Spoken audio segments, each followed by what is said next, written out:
What's up, guys? My name is Joshua Harmon Sr., principal broker and owner of Harmon Real Estate Company. And I have my good friend Angela here with Angela Chantell Interiors.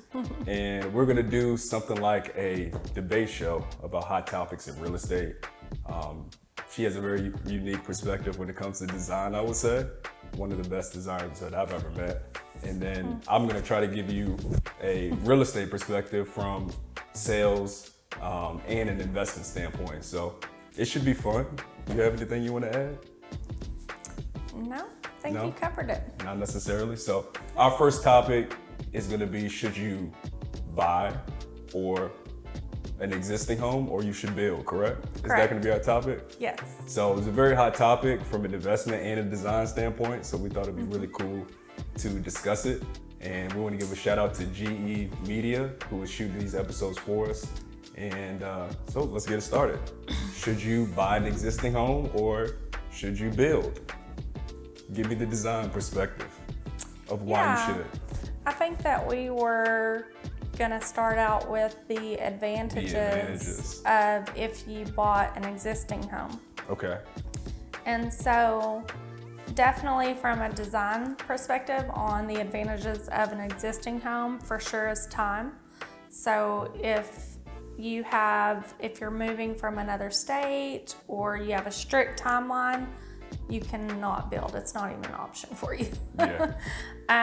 Also, another reason why a lot of people choose to buy an existing home if they want to be in a certain school-like area or whatnot. Yeah.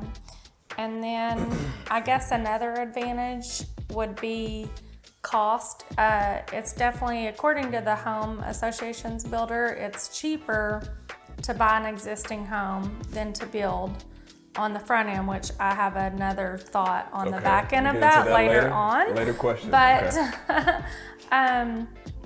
so I would say those are primarily, and I think your cost is a little bit more controlled. Correct. So Angela, I think you had three very, very good points. So time control, cost control, and then also you said school district. Yeah, I mean, because... Expound on that. Give me some more insight on where you're coming from on that. Because I think you could pick a school district. Yeah. Anyway, I think you could where find a I'm development coming... area in that school district. Yeah. I think where I'm coming from on that is there's more than likely going to be more homes for sale than land. Correct. In certain school districts. Gotcha. So more options of where you can be in that school district. I agree with that. So I think that from a designer perspective, to talk about time and money control or cost control is really cool, because those are the things that I agree with, very much so. I think not so much with the school district, because you can find a piece of land and build a house on it most of the time. But there are obviously more existing homes for sale. But I agree with that, time and cost control. A lot of people don't take that into account, and it could be a very fatal mistake, because you don't talk about cost overruns and things like that we'll probably talk on later. Who's responsible for that, the cost overruns? Because I'm sure if you just go hire a one-off developer or one-off contractor to build your house and you don't write in who's responsible for cost control, that could be a real issue. Yeah. So that can end up costing you a bunch of money, and then you're mad at Angela for whatever reason. You're mad at the developer, and you're not mad at yourself, but it's really your fault for not doing your due diligence. So I would say that my advantages of buying an existing home is you have more information and more data. So from the perspective of building a new construction home, you can overbuild for an area and really, really over customize and put yourself in a bind to where, you've paid too much for this house.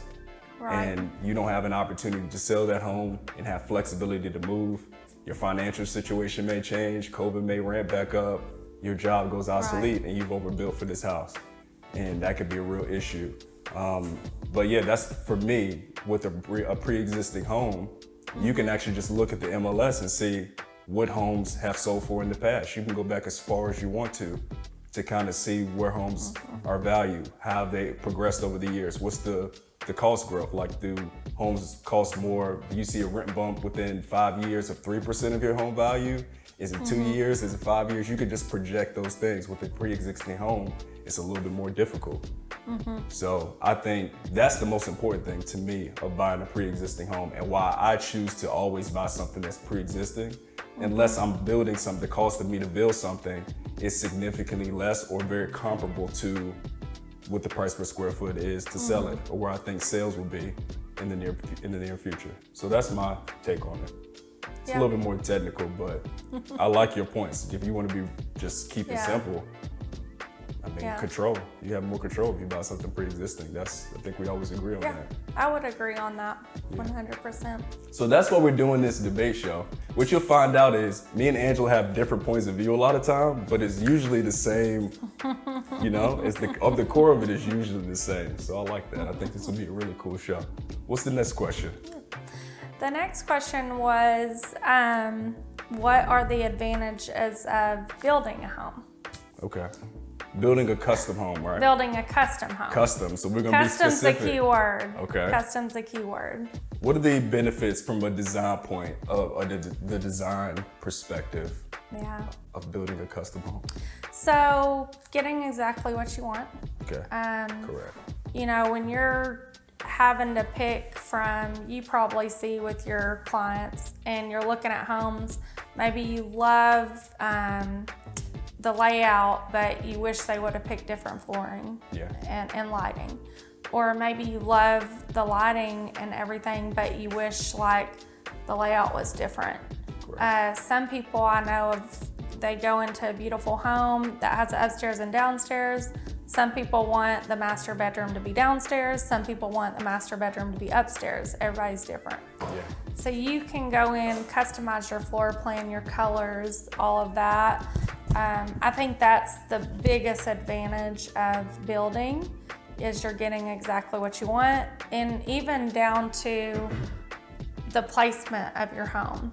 Correct. Like some people may buy an existing home and wish that it's on a big land and they could put it anywhere, not talking about just lots, but they wish they would have put it to where higher up so they could have got a better view or whatnot. So, and then I do believe that a home, if it's built right and you work with a professional like myself, that you are paying more for the cost up front, but I do believe that you can recoup your money faster on a new build than an existing.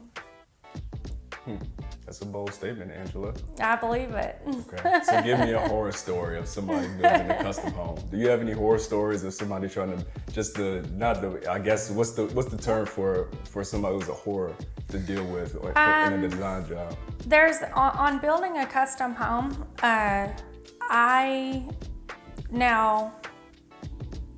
I'm not gonna say that nothing has ever happened on my watch, because stuff has, but some of these things just would never happen on my watch. Yeah, you've been there and done that. So one of them, the architect will draw up the plans, and then for the most part, the contractor just follows those plans. Correct.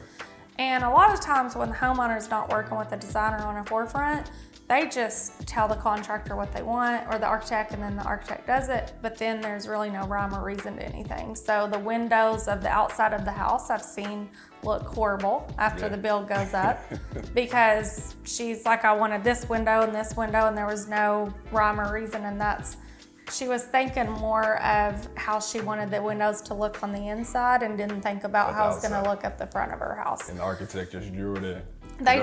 Architects just do what you want. I mean, they're not that's what we were talking about the other day, is roles and jobs and stuff. I mean, it's not necessarily their job to do all of that. Now, they will sometimes, but another one, I think probably the worst ones that I've seen, is she couldn't even fit a hanger in her closet. Wow. I mean, but that was the way that the plans were. And another thing is, people in this area, sometimes I wish that people's mindsets and mentality on their home was different, because the mentality of a lot of homeowners here is, I'm gonna build a $650,000 house, but I'm only gonna spend $3 a square foot on the flooring with the tile. That's just not how it works. I mean, what the, like, can we cuss? What the fuck? Like, you know